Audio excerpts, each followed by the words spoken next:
It's Game 10 of the Toronto Maple Leafs regular season as they play host to the Calgary Flames tonight. And as I'm pretty sure that most, if not all of Toronto was up until, 3 a.m. last night watching the conclusion of Game 3 of the World Series.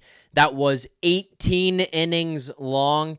Probably woke up a little groggy, not sure what's going on. Maybe is behind the 8 ball on what's happening with the Toronto Maple Leafs. Leave it up to me, because in today's game preview, we're going to take a look at what's going on for the Maple Leafs lines, who's in, who's out, who may or may not play, as well as taking a look over on the Calgary Flames side of things, your starting goaltenders, as well as your best bet. All a presentation of Bet365. So with that, let's get right to it and not waste any time.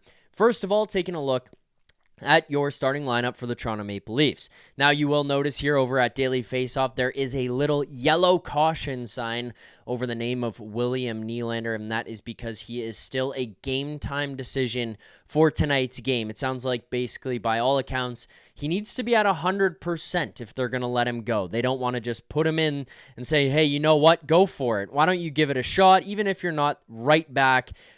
They're waiting and making sure he is 100% okay. And at this point, unknown. Now, with the optional skate today, which seemed to be a very optional skate, there was not very many people playing or out on the ice, for that matter, for the Maple Leafs ahead of this game against the Flames. We saw a lot of guys who were coming off injury or guys who were not in the lineup previously who were out there, but not so much guys who were expected to play tonight, so it's kind of hard to get some type of read on that. Now, with that said, we did see some line rushes or get an idea from Craig Berube over the last little while about who could play together. It seems like Bobby McMann will remain alongside Auston Matthews. I assume in the absence here of William Nylander, it'll be Nic Robertson who gets that spot again. He did find a way to get on the board in the last game against the Buffalo Sabres. I don't see why they wouldn't put him back up there and kind of use it to audition him if other teams are interested. But as of right now, William Nylander remains in that spot, just with a little asterisk beside it. He may not go for the Leafs. Down to your second line, Matthew Knies, John Tavares, Tavares-Knies-Maccelli. These guys looked a little bit better the other day. Honestly, it's John Tavares who's kind of been the driving force for me. He's 1 goal away now from 500 on his career. I think he's going to be hungry to do it. I think Matthew Knies has to rise to the occasion here. He's been good, but not necessarily a driving force, which I expected him to be coming into this season, especially with Mitch Marner gone. You expect, hey, some of these other guys now, they've got to step up. They've got to bring that next level to their game, and he's the guy I was looking to first and foremost to be the guy to do so. He's been good. He hasn't been great for me to this point, and I want more from Matthew Knies. I want him to be a guy who's stepping up, who's bringing in every single time he steps on the ice, who's changing momentum of the game, changing the pace of the game. I know he's not your William Nylander, Auston Matthews. I know he doesn't score like John Tavares, but Matthew Knies has the ability to be a game breaker, a guy who can change the pace of play and drag the team into the fight. And to this point, again, good, not great. I still think Matthew Knies has another gear to get to. You look over on that line, Tavares-Knies-Maccelli, interesting case for me. I think he's a guy who's worked well at times. I think he's been a guy who I've looked at and asked for a lot more at other times. If he can find some consistency to his game, I think he could be a great playmaker in that top 6. There are some defensive warts to his play. There are some soft plays that get made by Tavares-Knies-Maccelli. And, when you look at a guy who is coming in on a cheap contract and wasn't that expensive to acquire, you could kind of predict that that was going to be the case, but the Leafs took a shot on this guy. They're expecting that he's able to find his game, that he can be an impact player in this lineup. And to this point, he's shown flashes, but hasn't been able to put it together consistently. Now you go down to your third line, Dakota Joshua, Nick Waugh, and Easton Cowan is your third line. I think they've been probably the most consistent line the Leafs have had over the past 2-3 games when they've been together. I look at just the construction of this. You have some young life in the legs of Easton Cowan. He's a guy who's excited to be here. He's trying to prove himself. You get some more responsible players alongside him, Nick Waugh, Dakota Joshua. You get some guys who can bring some fire to their game and match what Easton Cowan is doing.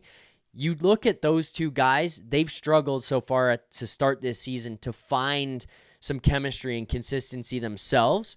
But then when you look at a guy like Dakota Joshua, he starts to find it over the last 2 games against the Sabres. I don't know if that's the pairing and him playing with Cowan and Waugh that's helped him do that. I don't know if it's just acclimating himself to the team, his line mates, the coaching, the style, the strategy, whatever it is, but finds the back of the net in both games against the Sabres. That's a good sign if you're a Leafs fan. You watch this guy go out there, make an impact, start to get a little bit more comfortable, find the back of the net, maybe build some chemistry with his line mates. If he can start to do that and then he can make a physical impact on the game, that's what you're looking for out of that guy. I've liked this third line. They've been fun to watch for me, and I feel like they can kind of develop some type of identity of like this hard forechecking line who can create problems in the offensive zone, whether it's on the cycle game, which they showed that they were capable of doing in the last couple of games. Easton Cowan is not afraid of getting down there below the goal line and participating in that type of game as well. Not like he excels at it. He is obviously a smaller guy, but when he's playing alongside those other guys and has that fearless mentality to him, he can be an impactful guy with that. Now you go down to your fourth line, Steven Lorentz, Max Domi, Nic Robertson as of right now. Obviously, as I mentioned, if Nylander doesn't go, I expect Robertson to be the guy who jumps up onto the top line, but assuming it would probably be Calle Yarncroke who fills into the fourth line there. Lorentz, Domi, and Robertson right now. Look, they got to be a lot better. Max Domi has struggled so far to start this season. I think we all know it. I don't know if it's just an element of gripping his stick a little too tight. We are seeing him shoot the puck more, not necessarily translating to more scoring out of him, but struggling in the defensive zone. Maybe some of this is coming from him having to play center to this point.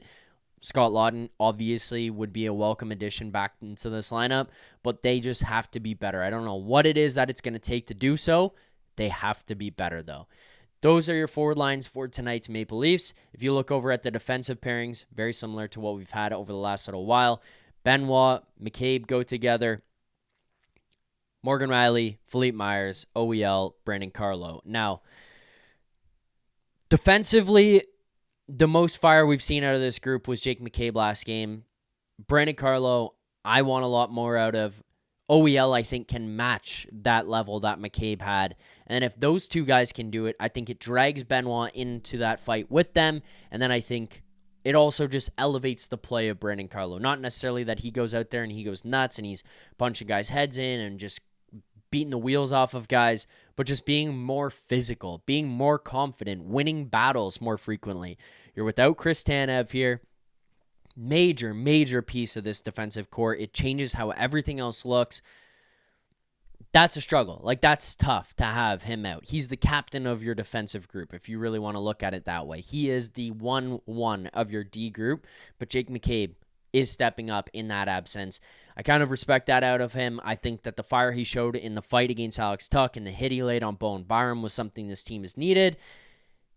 And when you just kind of look at this group that's been relatively lifeless, that's really a moment that's going to stand out to us. And I think it's hopefully something that can inspire this defensive group going forward. Now, when you're talking about goaltending matchups for tonight's game, for the Calgary Flames, you are getting Dustin Wolf and Anthony Stolarz likely to go for the Toronto Maple Leafs. I don't see a scenario where he doesn't play tonight.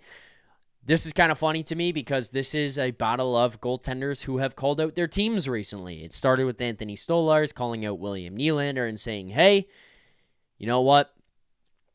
William Nylander, you didn't back check on the overtime goal. And then saying, we don't have enough fire. We don't have enough passion. Guys aren't sticking up for each other. Then you go over to Calgary and he says, I can't score the goals. I make the saves. I can do my job. I don't score the goals. Neither team really responded positively. So we'll see how it goes in a matchup of throw yourselves and your team under the bus. Who can do which first? We'll see. It'll be an interesting one tonight. Now, for the lineup for the Calgary Flames, again, courtesy of Daily Faceoff, Huberdeau, Nazem Kadri, Morgan Frost. Morgan Frost, a guy to look out for, as well as Nazem Kadri there. Morgan Frost from the area, obviously, for those who don't know. His dad was the in-arena announcer for the Toronto Maple Leafs for a long time. Nazem Kadri, the former Maple Leaf, we know how that goes. These kinds of guys love to come back here and score in front of the Maple Leafs crowd. Jonathan Huberdeau, the winger on that line. You're going to get Samuel Honsick, Michael Backlund, I mess it up each time. Blake Coleman, a guy who could potentially be a piece the Leafs would look to add as you go towards the deadline.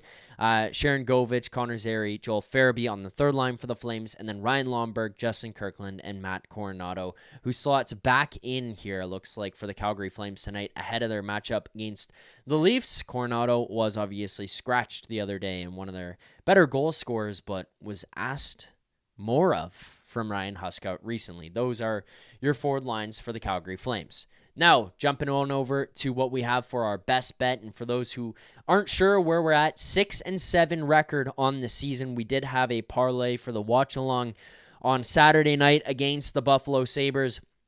Matthew Knies to record a point, Auston Matthews to score a goal. I figured in the absence of William Nylander, we would not get Nic Robertson on that line. We would get Matthew Knies, and if we started with Nic Robertson, it wouldn't last. I was wrong. It lasted.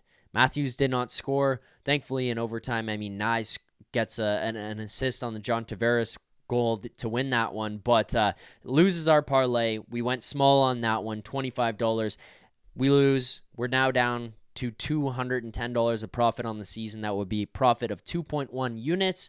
Tonight, we've got two best bets for you. Again, smaller ones. We're going to go with guys I think we have a little bit of an angle on here in this one. So let's head on over to Bet365. And first, this is a presentation of Bet365. As always, whatever your bet is, it's never ordinary at Bet365. Download the app and get in on the game. Use the code NATION, NATION, at Bet365.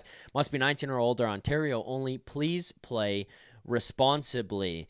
Now, for tonight's best bets, we do have two. We're taking some longer shot odds in this one, so that's why the unit sizes go down a little bit on this. Starting here with the game lines for tonight, the Leafs favored heavily, -180 here against the Flames. The Flames plus 150 on the other side. In terms of what we've got for our best bet in this one, you go over to the player tab. We are looking right away to go to the show more tab. We're going to scroll down a little bit. We are finding some of the longer shot odds in this one. So I'm going to direct your attention to this one first. Nic Waugh, anytime goal scorer, plus 600. As I mentioned, that third line has looked a lot better. They've developed a cycle game. They've been heavier on the forecheck. They've been a group that's at least seemed to feel like they've maintained possession in the offensive zone, which is something this Leafs team has struggled with. When you look at the offensive zone possession for this Leafs team, it feels like it's chip in, get a chance, back out the other way. The third line over the last two games against the Sabres has showcased a little bit more of some type of pressure and cycle game and ability to stay in the O zone, which has kind of worn down some other teams a little bit and allowed for your next lines, your big lines to come out after the fact. But on top of that, they've got a couple chances themselves. You've seen Dakota Joshua score a couple goals there. You've seen Easton Cowan contribute to a couple of goals. And then on top of that, you've seen Nic Waugh have a couple of chances where he's looked somewhat dangerous. I feel like at some point that breaks through. So we're going to go $20 on Nic Waugh anytime goal at plus 600. That pays out $120 in profit for tonight. Now, we're going to go to the next best bet. Sliding up a little bit in this one, assuming he does stay on this line. This is, I think, a good bet. If he doesn't, well, I'll just say it now. I mean, we're not shying away from it. I think it'll stink, but Tavares-Knies-Maccelli anytime goal plus 425 is the other bet. We're going to go another $20 unit on this one. That would be 0.5 or 1/5 of a unit on this one. So, my thought process on this is he's shown flashes. That line has been much better than what the first line has been. He's gotten some chances on the first power play with Nylander out. I feel like we could see Tavares-Knies-Maccelli heat up here, and I'm kind of banking on that a little bit. I'm hoping that at plus 425 play on the second line, getting some of those PP1 minutes. If Nylander does not play, Tavares-Knies-Maccelli will be able to be in some dangerous situations and find the back of the net. So, plus 425 is our best bet. A reminder here, Nick Waugh, $20 on plus 600 anytime goal for him. Profits you $120. $20 on Tavares-Knies-Maccelli plus 425. Profits you $85. Those are your best bets for tonight's game. If you did enjoy this, make sure to hit that like button, subscribe here to the channel. I will be back following tonight's game. Reminder, game time starts at 6, which means post-game show is around 8:30-ish. I know the World Series will be on at that time, so a lot of people will be tuning into Game 4. Shohei on the mound. I get it. If you want a little side bet, maybe something you're looking for, not an official best bet, something I'm going to be monitoring and thinking about as I go towards the game tonight. Kadri goal, Morgan Frost goal, those would be some, it always comes back to bite the Leafs in the ass. Something I'd be looking at, but I will be back for an After Dark show following this game against the Calgary Flames, recapping everything that happened, taking calls, discussing where the Toronto Maple Leafs are at following Game 10. If you enjoyed this, hit the like button. Drop your predictions below. Let me know what you think about tonight's best bet. Am I an idiot? Are you buying in? I want to hear it all. Thank you so much to everyone who watched. Look forward to seeing you guys tonight. Until then, keep believing. More content just like this, including game previews, post-game live shows, Leafs Morning Take, Monday through Friday with Nick Alberga and Jay Rosehill with special guests, as well as instant reaction videos. Make sure to be subscribed here to the Leafs Nation YouTube channel. Turn on notifications so you don't miss anything, and drop a like.